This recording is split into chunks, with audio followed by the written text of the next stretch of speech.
तो मेरी आप सबसे दरख्वास्त है कि अपनी नोटबुक, अपना पेन, अपनी बाइबल को अपने पास रखें, ताकि जब खुदावंद के खादिम हमारे साथ कलाम की सच्चाइयों को बांटें, तो हम उन हवाला जात को अपने पास नोट करने वाले हों। मैं बड़ी इज्जत और एहतराम के साथ खुदावंद के बेटे पास्टर माइकल खान को दावत दूंगी कि वो आए और खुदावंद के उस कलाम को जो खुदावंद ने उन्हें दे रखा है वो हमारे साथ शेयर करें। ओवर टू यू पास्टर जी। आप सबकी सलामती हो। खुदा उनका शुक्र है कि मैं आया हुआ हूँ। बाजी कह रही थी कि वो आए तो मैं आया हुआ हूँ, बल्कि हम सब आए हुए हैं खुदा उनके हुजूर। सो हम इस बात के लिए अपने रब के शुक्रगुजार हैं। और आज फिर हम उस सिलसिले को आगे बढ़ाने वाले हैं जो हमने सिलसिला शुरू कर रखा है, और आज उसका चौथा लेक्चर है।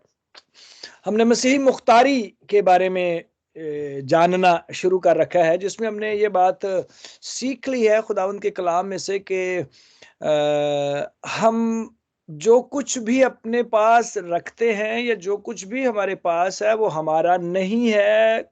छोटी से छोटी चीज या बड़ी से बड़ी चीज ये खुदा की तरफ से है, और मैं और आप सिर्फ और सिर्फ इसके मुख्तार हैं, संभालने वाले हैं, देखभाल करने वाले हैं। ठीक है। सो इसके लिए हमने हवाले भी देखे थे, और फिर हमने ये जानना था कि किस तरह अ, अ, हम इस बात को अपने ईमान में शामिल कर चुके हैं, और हम इस बात को जानते हैं कि हम सिर्फ उसको संभालने वाले हैं। उसमें हजरत यूसुफ की बात हमने देखी थी, किस तरह वो अच्छा मुख्तार साबित हुआ। और फिर हिसाब किताब भी लिया जाता है जो शख्स निगाहबान होता है। सो ये भी है, और उसमें एक आगे बढ़ते हुए एक और हवाला भी जब वक्त आएगा तो मैं आपके साथ शेयर करूंगा। फिर हमने सीखा कि हमारा बदन मुख्तलिफ जावियों से हम देख रहे हैं, तो बदन की बात हमने शुरू कर रखी है। और फिर हमने ये सीखा कि हम कितने अजीब व गरीब तरीके से बने हैं। और मुझे अच्छा लगा जब आप फीडबैक देते हैं, क्योंकि बोलने वाले की सबसे बेहतरीन जो चीज़ होती है ना, वो जब आप फीडबैक देते हैं तो वो उसको समझ आती है कि मैंने क्या कहा है। सो आपने कहा जी हमने ये बातें जानते हैं, लेकिन बाइबल के तनाज़ुर में जब हमने ये सीखा कि हम वाकई ही अजीब व गरीब तरीके से बने हुए हैं, हमारे जिस्मानी निज़ाम है, और अगर उसमें से एक में भी खलल कहीं पैदा हो जाए तो फिर मसाइल शुरू हो जाते हैं। सो ये फिर पिछले हफ्ते हमने सीखा कि किस तरह हमारी खुराक का खुदा ने तयन किया और कितना असर पड़ता है हमारे खाने का हमारे जिस्म और हमारी हरकत पे। ये बात ज़हन में रखिएगा। खुराक जो खुदा ने दी वो क्या है ये भी देखा हमने, और फिर हमने उन तीनों चारों नौजवानों की बात की कि किस तरह उन्होंने शाही खुराक खाने से गुरेज किया, और फिर वो 10 गुना बेहतर पाए गए, और फिर वो दरबार में लाए गए तो फिर उन्हें बादशाह ने भी अच्छा ही समझा, क्योंकि वो कायनात के खुदा के बच्चे थे, और उन्होंने ये बात जान ली थी कि अगर आज हम इस खुराक खाने पे हमने समझौता कर लिया तो फिर आने वाले हर इम्तिहान में हम नाकाम हो जाएंगे। और जो शाही खुराक खाते रहे वो ही नाकाम हुए थे, ये नौजवान नाकाम नहीं हुए थे। ठीक है, तो खुराक का बड़ा अमल दखल है जी हमारे बदनों पर, ये बात ज़हन में रखिएगा। इसी सिलसिले को आगे हम बढ़ाते हैं। मैंने थोड़ा सा रिव्यू कर दिया है कि इस बदन के साथ हमारा रवैया क्या है। अब आज हम इस पे बात करेंगे। इस बदन के साथ जो खुदा ने मुझे और आपको दिया है, 2 आँखें, 2 कान, नथने, होंठ, गाल, और खोपड़ी, और फिर कंधे और गर्दन, और फिर बाजू, और फिर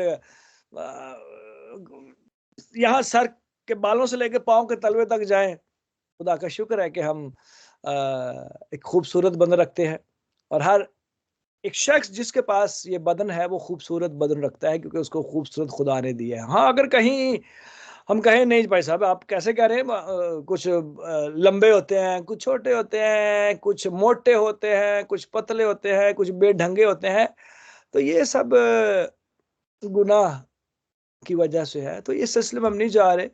काले, गोरे, पीले ये भी खुदा के बनाए हुए हैं, लेकिन इंसान खुदा का बनाया हुआ है। हम ये बात जान रहे हैं, हमारे बदन को बनाने वाला खुदा है, ये हमने जाना। और फिर इस बदन को, इस जिस्म को किस तरह से इस्तेमाल करें, क्या जिम्मेदारी बनती है मेरी और आपकी।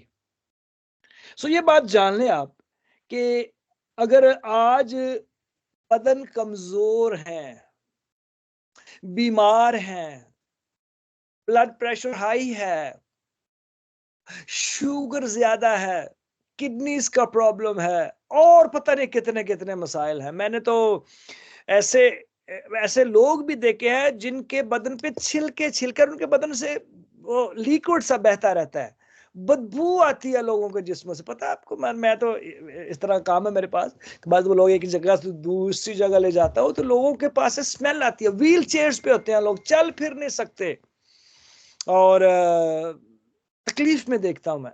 ये कभी भी खुदा की मर्जी नहीं रही, कभी भी खुदा की मर्जी नहीं रही। सो ये सब गुनाह की वजह से है। और फिर हम ये भी जानते हैं कि कुछ ऐसे खुदा के वफादार लोग भी थे जो बदन की कमजोरी में ही खुदा से वफादार रहे। ये भी बात है। सो चंद हवाले हैं मेरे पास, फिर उसके बाद फिर आगे चलेंगे हम। मेरे साथ निकालिए पहला करंथियों उसका 3 बाब उसकी 16 आयत। पहला करंथियों 3 बाब उसकी 16 आयत, बहुत प्यारी आयत है। क्या तुम नहीं जानते कि तुम खुदा का मकदिस हो। मकदिस हो, मकदिस कहते हैं हैकल को, खुदा के रहने की जगह, खुदा के घर को।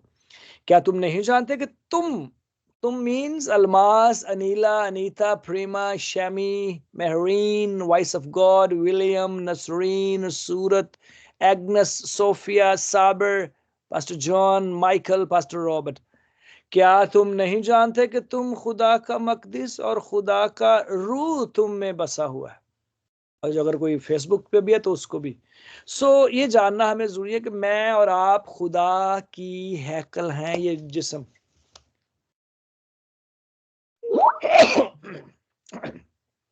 मजे चाहता हूं। तो खुदा का मकदिस और खुदा का रूह तुम में बसा हुआ है। वाह। सो खुदा का रूह मुझ में और आप में है, क्योंकि जिंदगी की सांसें जो हम गुजार रहे हैं ना, वो हम खुदा के रूह से गुजार रहे हैं। सो ये बात हमें जाननी है कि खुदा का रूह तुम में बसा हुआ और तुम खुदा का मकदिस हो। अगली बात, अगली आयत। अगर कोई खुदा के मकदिस को बर्बाद करेगा, ओ डेंजरस। अगर कोई खुदा के मकदिस को बर्बाद करेगा तो खुदा उसको बर्बाद करेगा, क्योंकि खुदा का मकदिस पाक है और वो तुम हो। वाह, ठीक है। तो ये आयत तो हमने पहले पढ़ी होगी, लेकिन चूंकि बदन की बात हो रही है तो ये बात एक और हवाला मेरे ज़हन में है। ठीक है, ओके ओके, इसको मैं ज़हन में ला रहा था लेकिन निकल गया। पहला ही होना निकाले मेरे साथ, पहला ही होना 3 बाब, अभी अभी आया मेरे ज़हन में, ये पढ़ना बड़ा जरूरी है। पहला ही होना 3 बाब, पहला ही होना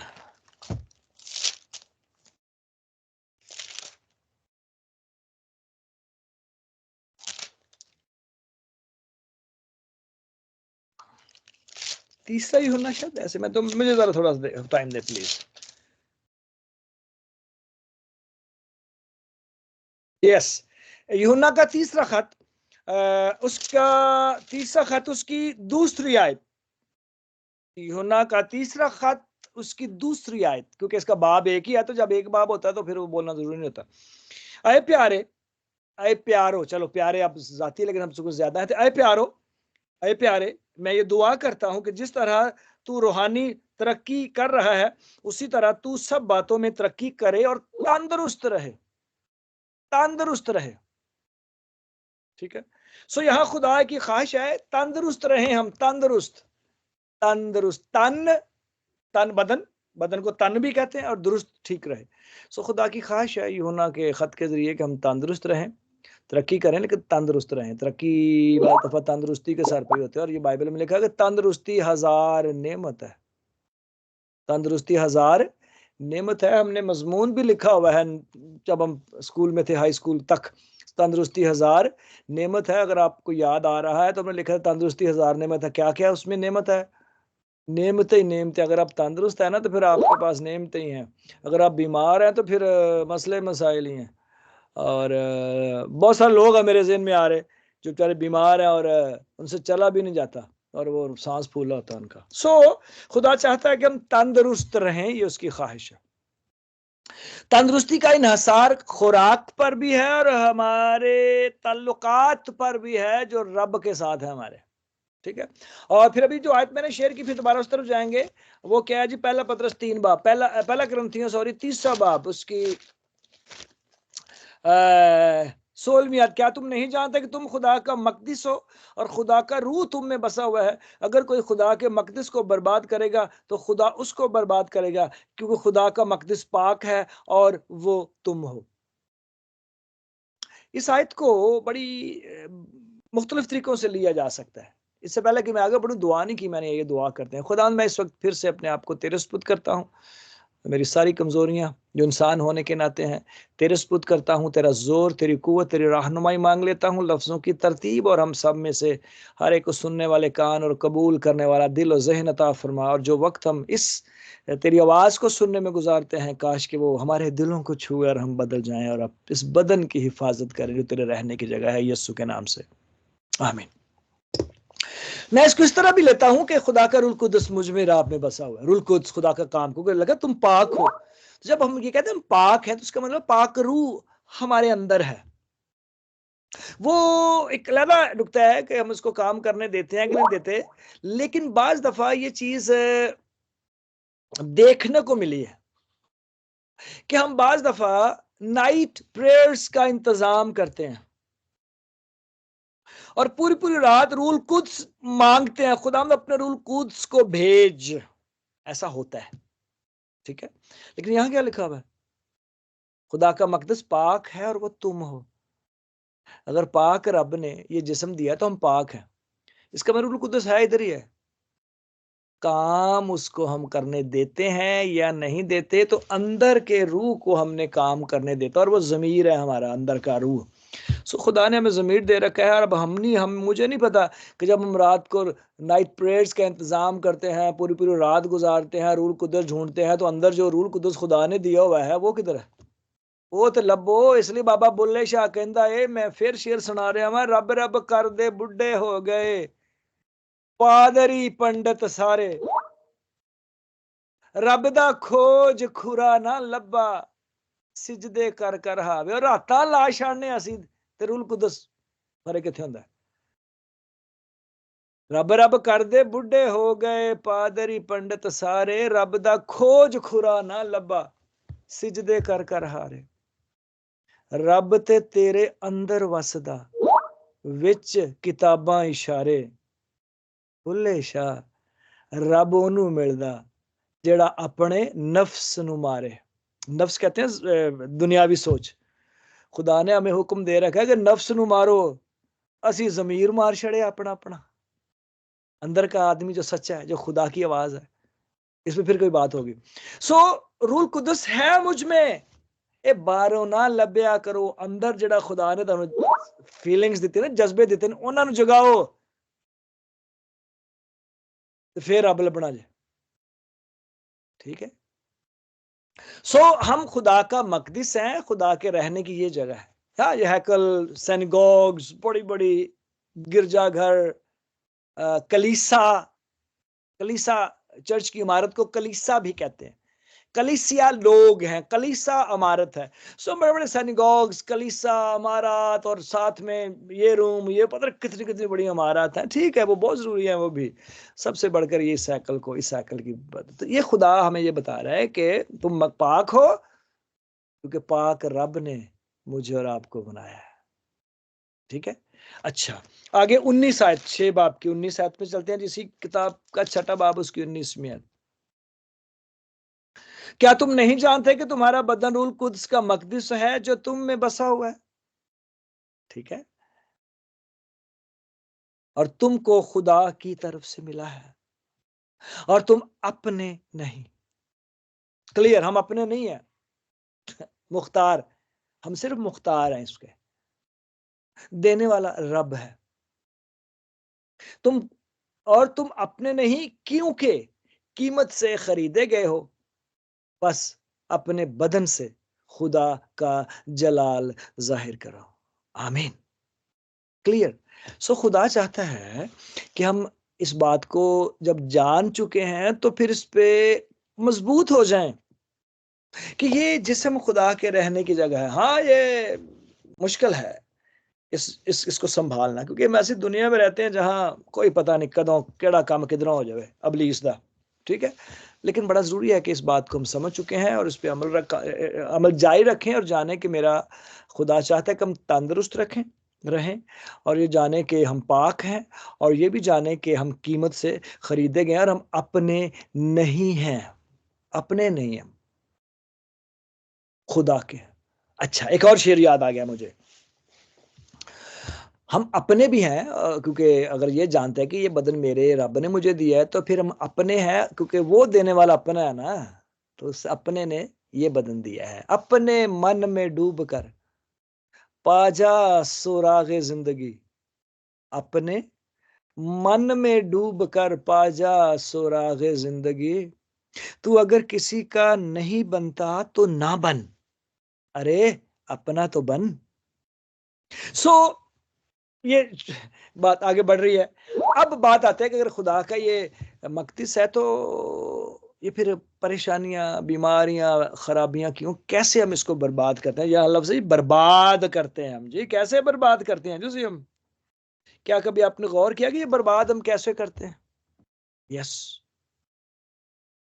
सबसे पहले खुराक तो हमें खानी ही खानी है, ज़ाहिर है खाएंगे तो फिर होगा ना, और वो अच्छी खुराक, मतवाजन गजा, बैलेंस्ड डाइट हमें खानी है। अगर सुबह पराठा खाता है मूली वाला तो फिर शाम ਨੂੰ भी नहीं खाना, तो दोपहर ਨੂੰ भी नहीं खाना। अगर सुबह पराठा खाया है, दोपहर को उससे फर्क चीज होनी चाहिए, और शाम को उससे और फर्क चीज होनी चाहिए। ਹੁਣ ਇਹ ਨਹੀਂ ਕਿ ਸਵੇਰੇ ਵੀ ਆਲੂ ਤੇ ਰਾਤ ਨੂੰ ਵੀ ਆਲੂ ਤੇ ਸ਼ਾਮ ਨੂੰ भी आलू तो मुड़ के बादी हो जाए है।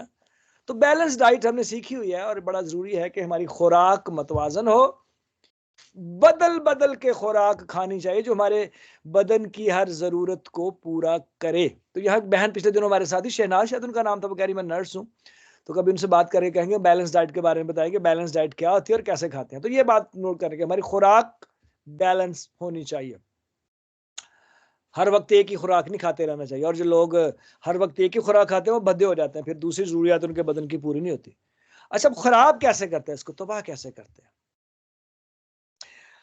हाँ, बहुत सारे नुक्ते हैं। पहला नुक्ता है सिगरेट नोशी, सिगरेट पीना। अब मुझे नहीं पता हम में से कोई पीता है या नहीं पीता, लेकिन क्या आप सोचते हैं कि सिगरेट पीने से हमारा बदन को नुकसान पहुंचता है? यस, जब हम सिगरेट पीते हैं तो उसका धुआं हमारे अंदर जाता है और वो हमारे लंग्स पर उसका असर होता है, लंग्स पर उसका असर होता है। अब मैं आपको बड़ी जिंदा मिसाल बताता हूँ। मैं जब पाकिस्तान में था तो मेरे वालिद साहब को भी मेरी बहन ने स्पॉन्सर किया था, तो उनके मेडिकल के लिए हम गए थे यूएसए के लिए।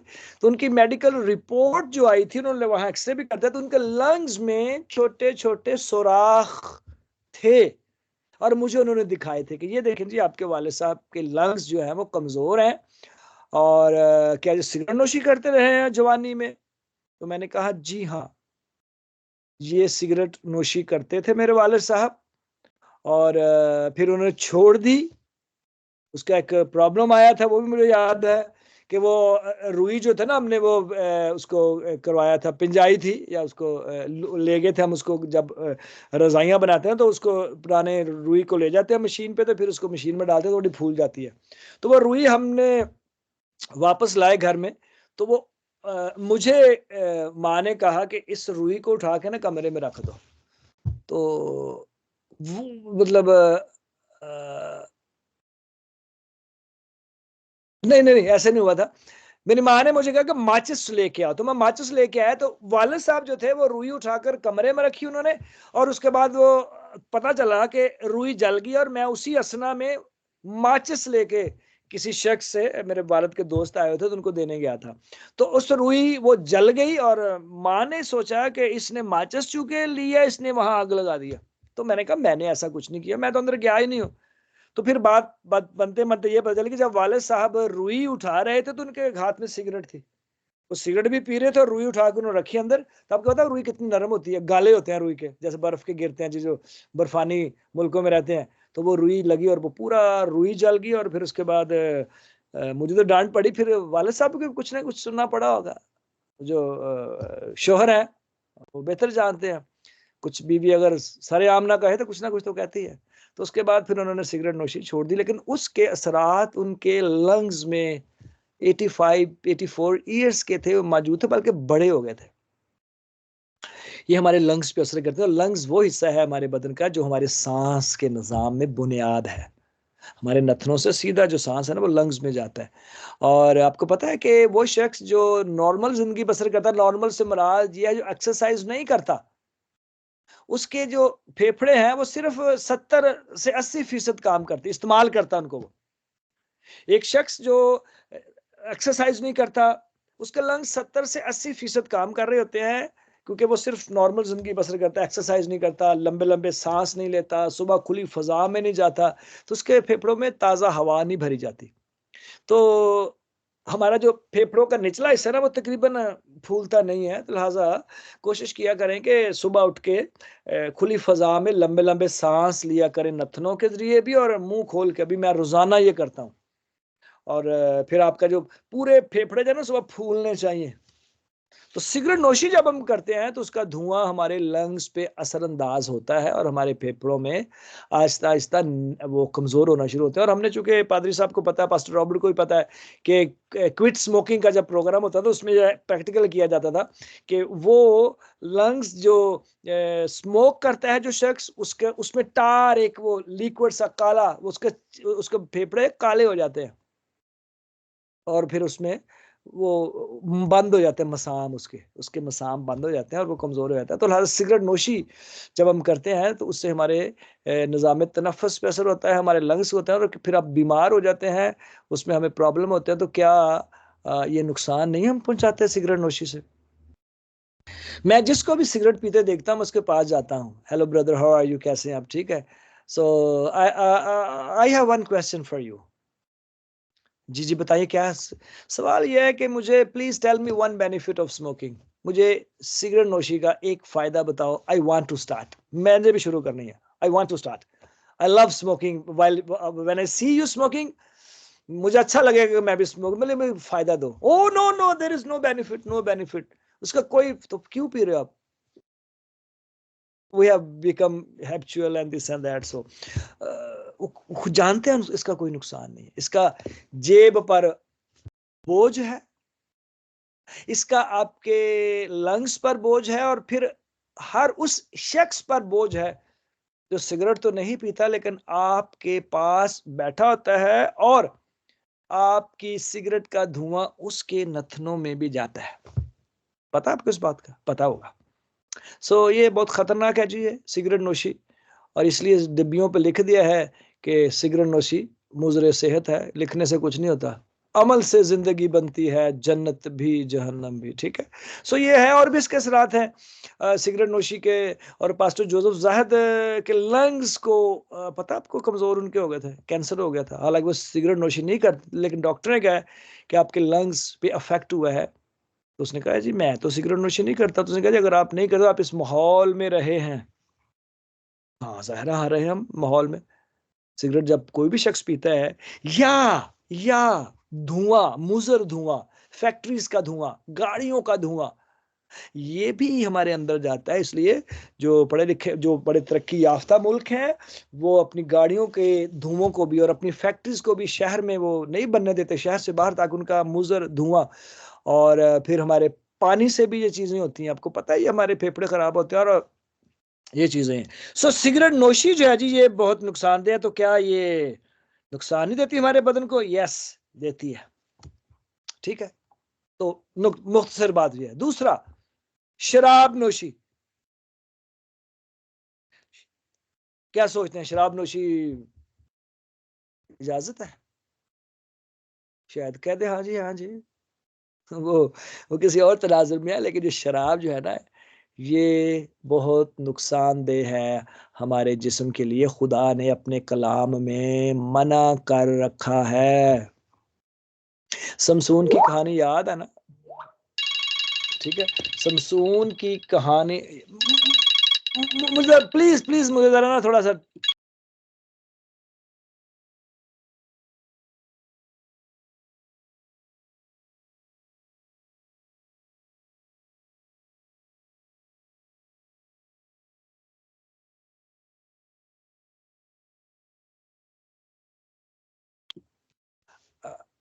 सॉरी सॉरी, मैं वो मेरे ऑफिस से फोन था तो उसको सुनना जरूरी था।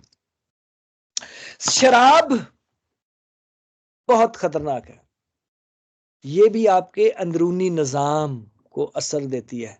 चलें, शायद फायदा भी देती हो, मुझे नहीं पता, मैंने नहीं पी, लेकिन मुझे एक बात सीखी है मैंने कि शराब जब आप पीते हैं तो ये आपके खून में इसके असरात जाते हैं, और जब वो खून आपके दिमाग तक पहुंचता है ना, तो आपके दिमाग की जो बाल जैसी बारीक शरेयानें हैं उनको ऑक्सीजन मिलना बंद हो जाता है और इंसान का जहन माऊफ हो जाता है, सोचना बंद कर देता है। शराब पीने वाले का दिमाग की नाजुक नाजुक नसें जिनमें खून दौड़ता है, जब शराब पीता है एक शख्स तो उसमें ऑक्सीजन, उन नसों में ऑक्सीजन जाना बंद हो जाती है और वो सोचना बंद, पता नहीं फिर जो सोचता फिर वो सोचता रहता है।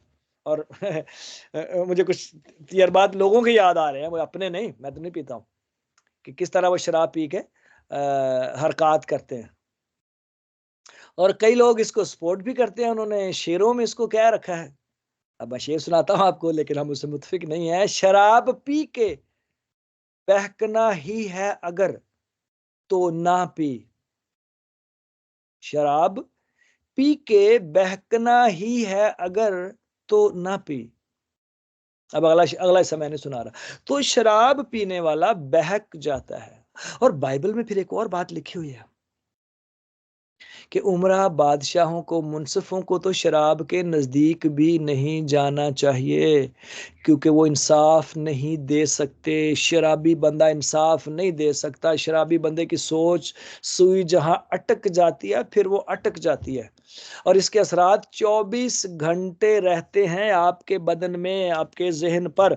और एक बंदा अगर सुबह भी पींदा है तो शाम भी पींदा है तो फिर असरात 24 की और सारी उम्र ही उसदे असरात रहंदे ने, फिर वो सोच से भी फारग और फिर वो सब कुछ फारग ही है वो। सो शराब हमारे बदन को नुकसान पहुंचाती है, और अगर आप रिसर्च करें तो आपको पता चलेगा कि कितने लोग जो है वो शराब, और शराब से लोग मर भी जाते हैं। कच्ची शराब लोग पी के मर जाते जे पाकिस्तान च, कच्ची शराब पता करते जे, शराब बनाने के तो तरीके हैं ना कुछ, लेकिन कच्ची शराब पता क्या आती है, वो स्पिरिट लेके, जिस पढ़ा हुआ हमने, स्पिरिट में कुछ गोलियां डालते हैं और फिर वो बेचते हैं, खुसूसन वड्डे दिन ते अपने ईस्टर ते ईदां शीदां ते, फिर लोग कच्ची शराब पींदे जे कैमिकल वाली। ਉਹ ਫਿਰ ਜਦੋਂ ਪੀਂਦੇ ਨੇ ਤਾਂ ਅੰਦਰ ਫਿਰ ਫੇਫੜੇ ਹੀ ਸੜ ਜਾਂਦੇ ਨੇ ਤੇ ਗੁਰਦੇ ਵੀ ਸੜ ਜਾਂਦੇ ਨੇ ਤੇ ਮਰ ਜਾਂਦੇ ਨੇ। बड़े लोग मरे हैं पाकिस्तान में, कराची में, कच्ची शराब पी के। तो ये क्या है, क्या है ये? हम बार दफा डिबेट देख रहे होते हैं शराब किस किस मजहब में हराम, वो भाई है ही हराम, ये मजहब की बात, ये इंसान के लिए है ही नहीं, बनाई गई है इस हैकल को तबाह करने के लिए। तो शराब नापाक है, हमारे बदन को तबाह करती है, इस हैकल को तबाह करती है। पान, गुटका, छालिया, अब तो शायद वो शीशा भी आ गया, पता नहीं कैसे कैसे नशे आ गए। वो एक आइस भी आ गया जो कॉलेजेस में सुना बड़ी बिकती है, और कोकेन और गांजा और चरस और पता नहीं क्या क्या, जितनी भी मनशियात है ना, उनके नाम आप लें तो आपको पता चलेगा कि किस तरह से हम अपने बदन को इन नशों की वजह से बर्बाद करते हैं। ये बदन खुदा के रहने की जगह। अब नशे क्या है, मुझे अब ज़हन में कुछ आ रहे हैं कुछ नहीं आ रहे, लेकिन नशा कोई भी है वो ठीक नहीं है। अगर आपने नशा करना ही है ना, तो मैं आपको बताता हूँ, बाइबल मुकद्दस को पढ़ने का नशा करें, खुदा की हजूरी में रहने का नशा करें, खुदावन से वफादारी का नशा करें, यही सबसे अच्छी बात है। तो जितनी भी मनशियात है ना दुनिया में, हमारे बदनों को नुकसान पहुंचाती है। तो बर्बाद नहीं कर रहे, खुदा ने क्या करेगा, तुम इसे बर्बाद करोगे तो मैं तुम्हें बर्बाद कर दूंगा। ड्राइविंग लोग करते हैं नशा करके, जो नाजायज है और एक्सीडेंट होते हैं। ਉਹ ਇੱਕ ਇਹ ਵੀ ਅੱਜ ਕੱਲ ਨਸ਼ਾ ਸੱਚ ਆ ਉਹ ਸੱਚ ਹਾਂ ਬੜਾ ਵਧੀਆ ਨਸ਼ਾ ਜਿਹੜਾ ਹਰ ਕੋਈ ਕਰਦਾ ਅੱਜ ਕੱਲ ਉਹ ਜਾ ਆ ਮੋਬਾਈਲ ਜਾ ਵਾਲਾ ਆ ਵੀ ਇੱਕ ਨਸ਼ਾ ਹੀ ਜੇ ਇਹ ਮੇਰੀ ਔਰ ਮੇਰੀ ਬੀਬੀ की तस्वीर है ਉਹ ਆ ਵੀ ਇੱਕ ਨਸ਼ਾ ਹੀ ਜੇ ਜਿਹੜਾ ਲੱਥਦਾ ਹੀ ਨਹੀਂ ਹੈ ਬਾਅਦ ਬਸ ਸੁੱਤੇ ਪਈਏ ਨਾ ਸੁੱਤੇ ਹੋਏ ਤੇ ਜਾਗ ਆਏ ਤੇ मोबाइल ही फड़ने इधर उधर कि की चल रहा है। ये भी एक नशा है, ये इसको भी ज़हन में रखें। सो शराब नोशी, सिगरेट नोशी, नापाक खाना भी आपको पता है बाइबल मुकद्दस में पाक और नापाकत सबर है, और ये पैदाइश की किताब में इसका है जब खुदा ने नूह से कहा था कि तू पाक और जानवर जो पाक है ना उनके हाथ जोड़ा जोड़ा वहां रखना, और खुदा ने वही सबर दे दिया। और फिर अहबार की किताब उसका 11 बाब मैं पढ़ता हूँ। खाना जो है ना वो भी बड़ा जरूरी है कि उसमें भी हमें तमीज होनी चाहिए कि हमें जो मर्जी खाई जाइए। तो कुछ लोग कहते हैं ठीक है जी जो मर्जी खाई जाओ दुआ करो तो सारा कुछ ही पाक हो जाता है। और अकल के अंधो, जो चीज खुदा ने नापाक ठहरा दी है क्या वो पका कर उस पे दुआ करने से वो पाक हो जाएगी? कभी भी नहीं।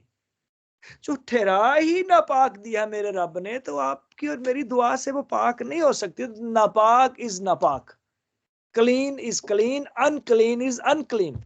अब अहबार 11 बाब, जानवर जो खाए जा सकते हैं। फिर खुदावंद ने मूसा और हारून से कहा तुम बनी इसराइल से कहो कि जमीन के सब हैवानात में से जिन जानवरों को तुम खा सकते हो वो ये हैं, जानवरों में जिनके पांव अलग और चिरे हुए हैं और वो जुगाली करते हैं।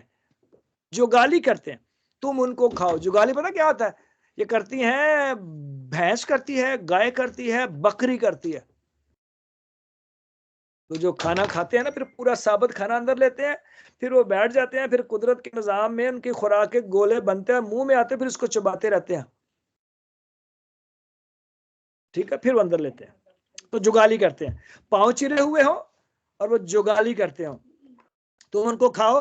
मगर जो जुगाली करते हैं या जिनके पांव अलग हैं उनमें से तुम उन जानवरों को ना खाना यानी ऊंट को, क्योंकि वो जुगाली करता है पर उसके पांव अलग नहीं, सो वो तुम्हारे लिए नापाक है। बाइबल मुकद्दस की तालीम, ऊंट नापाक है। और साफान को, क्योंकि वो जुगाली करता है पर उसके पांव अलग नहीं, वो भी तुम्हारे लिए नापाक है। और खरगोश को, क्योंकि वो जुगाली तो करता है पर उसके पांव अलग नहीं, वो भी तुम्हारे लिए नापाक है।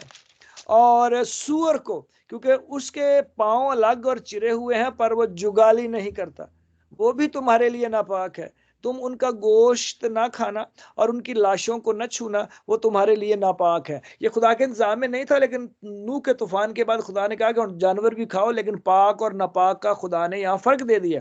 जो जानवर पानी में रहते हैं उनमें से तुम इनको खाना, यानी समुद्रों और दरियाओं वगैरह के जानवरों में जिनके पर और छिलके हों तुम उन्हें खाओ। लेकिन वो सब जानदार जो पानी में यानी समुद्रों और दरियाओं वगैरह में चलते फिरते और रहते हैं लेकिन उनके पर और छिलके नहीं होते, वो तुम्हारे लिए मकरूह हैं और वो तुम्हारे लिए मकरूह ही रहें। तुम उनका गोश्त ना खाना और उनकी लाशों से कराहियत करना। पानी के जिस किसी जानदार के ना पर हों और ना छिलके, वो तुम्हारे लिए मकरूह है। मड़ी मच्छी, ओ अच्छा, ये सॉरी, कैसे लिखा कि अहबार की किताब उसका 11वां बाब उसकी पहली आयत से मैंने पढ़ा है और मैंने 12 आयत तक पढ़ लिया। अहबार की किताब उसका 11वां बाब उसकी पहली आयत से 12 आयत तक मैंने पढ़ लिया। सॉरी मैं वो भूल गया हूँ, सो थैंक यू रिमेम्बरिंग मी। सो ये है जी परिंद, पानी वाले जानवरों में, परिंदों में 13 बाब 13 आयत, सॉरी अहबार 11 बाब की 13 आयत। और परिंदों में जो मकरूह होने के सबब से कभी खाए ना जाएं और जिनसे तुम्हें कराहियत करना है, सो ये है परिंदे उकाब और उस्तख्फान, खार और लगड़ और चील और हर किस्म का बाज और हर किस्म के कौवे और शुतुरमुर्ग और चुगद और कोकल और हर किस्म के शाहीन और बूम और हड़गीला और उल्लू और काज और हवासिल और गिद्ध और लकलक और सब किस्म के बगले और हुदहुद और चमगादड़ और सब परदार वाले परदा रेंगने वाले जानदार जितने 4 पाँव के बल चलते हैं वो तुम्हारे लिए मकरूह है, मगर परदा रेंगने वाले जानदारों में से जो 4 पाँव के बल चलते हैं तुम उन जानदारों को खा सकते हो जिनके जमीन के ऊपर कूदने फांदने को पाँव के ऊपर टांगे होती हैं। वो जिन्हें तुम खा सकते हो ये है हर किस्म की टिड्डी और हर किस्म का सोलआम और हर किस्म का झींगर और हर किस्म का टिड्डा, पर सब पर्दा रेंगने वाले जानदार जिनके 4 पाँव हैं वो तुम्हारे लिए मकरूह हैं और इनसे तुम नापाक ठहरोगे। जो कोई इनमें से किसी की लाश को छुए वो शाम तक नापाक रहेगा। तो ये हैं जी सारे पाक और नापाक का तस्वर यहाँ मौजूद है और ये हमारी खुराक भी है जानवर। इसको पढ़ लेना फिर आप। खुराक जो हम खाते हैं, नशे की बात तो मैंने की, सिगरेट की बात तो मैंने की, पान छालिया गुटखा। आपको पता है कि ये कराची में मैं जब था तो मैंने बड़े ऐसे नौजवान देखे जिनका मुंह ही नहीं खुलता था, इन्ना खुला इन्ना, उसमें सिर्फ एक नवाला रोटी जा सकती थी। वजह क्या थी कि उन्होंने इतना पान और छालिया खाया था कि उनका जबड़े ना आपस में पीछे जुड़ जाते थे वाला, पूरा पूरा मुंह नहीं खोल सकते थे वो। मेरा एक स्टूडेंट था जमशेद उसका नाम था, वो सिर्फ नवाला मुंह में डालने का उसका इतना मुंह खुलता था, क्योंकि जो आपका पान गुटका छा लिया और पता नहीं की गंद पौंदे जो थाडे पान गुटका छा लिया चे, वो आपका मुंह जोड़ देता है, ये जबड़े बंद हो जाते हैं, कैंसर हो जाता है। और मैंने देखा लोगों को मरते हुए इस जबड़े के कैंसर की वजह से जो पान गुटका छा लिया खाने से होते हैं। खुराक की बात कर रहा हूं मैं, और खुदा ने सबसे पहली खुराक हमें क्या दी थी? सब्जियां, फल, मेवाजात। आज भी वो काबिल कबूल है। गोश्त भी खुदा ने हुक्म दिया, लेकिन उसमें पाक और नापाक का जो अंसर है वो शामिल कर दिया।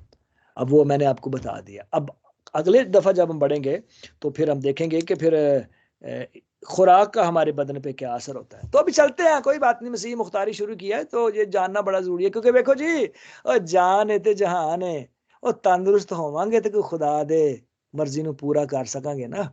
इसलिए खुदा ने कहा बस तुम खाओ या पियो जो कुछ करो खुदा के जलाल के लिए करो। मैं और आप खुदा के जलाल के लिए बनाए गए हैं, बीमार रहने वास्ते नहीं जी असी। तो अगर कभी कोई बीमारी आ भी जाए तो कोई गल नहीं, कमजोर ना, रब दे नाल जिहड़ा हुंदा ना उत्ते अजमाइशां आउणियां जे, बीमारियां भी आउणियां जे, लेकिन वो सदा रहणियां नहीं जे, टुर जाणियां जे। ये बात याद रखें। लेकिन हमारा खाना पीना जो है ना हमारे बदन पे बड़ा असर करता है। याद रखें तीनों नौजवानों को, शराब नहीं पी, शाही गोश्त भी नहीं खाया, सूर दा होता ऊँट दा बथे होए सानू की पता। ठीक है, आगे बढ़ेंगे जी हम नेक्स्ट, फिर देखेंगे कि खुराक के असरात क्या आते हैं हमारे बदनों पे। और आज फिर आपको मैं जिंदा मिसाल भी दूंगा, इस वक्त दुनिया में जो सब्जियां खाते हैं वो कहाँ है और जो गोश्त खाते हैं वो कहाँ है। खुदा हम सबको बड़ी बरकत दे और हमें तौफीक दे कि हम इस बदन की जो खुदा के रहने की जगह इसकी हिफाजत करें, इन्हू बर्बाद ना करो। तो फिर जड़ा रब दे घर नू बर्बाद करेगा तो फिर रब आप ही उन्हें वेख लेगा। ठीक है, हमारे चर्चेस भी जलाए जा रहे हैं, उसको भी उस घर को भी बर्बाद किया जाता है। खुदा उनसे पूछता है, और अगर आप जाएं तो खुदा बदला लेने वाला है। लेकिन सबसे बढ़कर ये बदन, इसको हमने कैसे गुजारना है। मैंने छोटा सा आपको नशे की बात बताई, ते आखिरी बात आ गई मेरे जहन में, खाना जड़ा ना खाना भी जड़ा ना ढिड भर के बहुता नहीं खाना चाहिए, क्योंकि भुखे रहन नाल लोकी छेती नहीं जे मरदे, जिन्हें बहुता खाना खाना मर जाते जे। बहुता खाना खाया हैजा होया हो गया, बंदा फुड़क गया। तो खाना भी थोड़ा ही खाना चाहिए, एवं नहीं अन्ने वाही खाना जाना चाहिए। ठीक है, सो आइए इस बात को जाने कि भुख ना लोकी नहीं जे मरदे। अफ्रीका च वेखो जिथे भुख है पए ने लोकी नहीं मरदे, लेकिन जेड़े जेड़े बहुता खांदे ने, इन्ना खा लिया कि जनाब जी हैजा हो गया, ते उल्टियां कीतियां ते फुड़क के मर गया। क्यों हैजा हो गया? इन्ना खा लिया सी यार। चले आइए हम आंखें बंद करते हैं और दुआ करते हैं और फिर दुआ रुबानी से रुखसत होंगे। मेरे आसमानी खुदा, मैं तेरा शुक्रगुजार हूँ कि तूने हमें आज फिर अपने हुजूर आने का वक्त दिया और हमने जाना है कि किस तरह हम तेरी हर दी गई बरकत को संभालने वाले हैं। देने वाला तू है और आज हमने फिर ये इस बात को आगे बढ़ा रहे हैं, क्योंकि ये हम जानते हैं कि ये बुनियादी बात है। ये बदन इसके ही वसीला से, इसके होने से ही हम आगे बढ़ते हैं। काश कि हम इसको संभालना जान जाएं, जो हम तेरे कलाम की रहनुमाई में आगे बढ़ रहे हैं। फिर दुनियावी तालीम भी हमारे साथ है। काश कि हम इस बात को समझ आए कि जो कुछ भी हमारे पास है वो हमारा नहीं है, तेरा दिया हुआ है, हम सिर्फ उसको संभालने वाले हैं। काश कि हमें इसकी तौफीक मिलती रहे। आज का वक्त जो गुजर गया है हमारी ज़िंदगियों से, माजी बन चुका है, हम उसकी सलामती के लिए तूने हमें दी, तेरे शुक्रगुजार हैं। तेरे ज़ूर मौजूद है, हमारा बैठना तूने कबूल किया, और उसके वसीला से बरकत दिए रखना। जो दरख्वास्तें हमने तेरे ज़ूर में रखी हुई हैं, तूने न सुना है, कबूल करना। बीमारों के लिए फिर से दुआ करते हैं, जो अस्पतालों में है, घरों में है, कहीं भी है, जो राही मुसाफिर हैं, बे औलाद हैं, बेरोजगार हैं, उनको अपने हाथ बढ़ाकर संभाले रख। दुनिया के अमन को बहाल रख मेरे यीशु। और आज के कलाम के वसीला से बरकत है, एक एक खानदान को महफूज रख, दुनिया के अमन को महफूज रख। मुल्क पाकिस्तान की सलामती की दुआ करते हैं, दुनिया के लिए दुआ करते हैं। जिन जिन मुल्कों में हम रहते हैं, उन मुल्कों की सलामती चाहते हैं। हमारे साथ हमारी इस दुआ को सुन और कबूल कर। तेरे बेटे यीशु के नाम से ये दुआ मांगते हैं, जिसने हमें सिखाया है। अरे हमारे बाप, तू जो आसमान पर है, तेरा नाम पाक माना जाए, तेरी बादशाही आए, तेरी मर्जी जैसी आसमान पर पूरी होती है, ज़मीन पर भी हो। हमारी रोज़ की रोटी आज हमें बख्श दे, और जिस तरह हम अपने कर्जदारों को मुआफ़ करते हैं, तू हमारे कर्ज हमें मुआफ़ कर, और हमें आजमाइश में न ला, बल्कि बुराई से बचा, क्योंकि बादशाही और कुदरत और जलाल हमेशा तेरे ही हैं। आमीन। अब हमारे खुदावंद यीशु मसीह का फजल, खुदा बाप की मोहब्बत, पाक रूह की रफ़ाकत और शराकत हम सबों पर हमेशा तक कसरत के साथ होती रहे। आमीन आमीन। खुदावंद आप सबके साथ हो। खुदावंद आप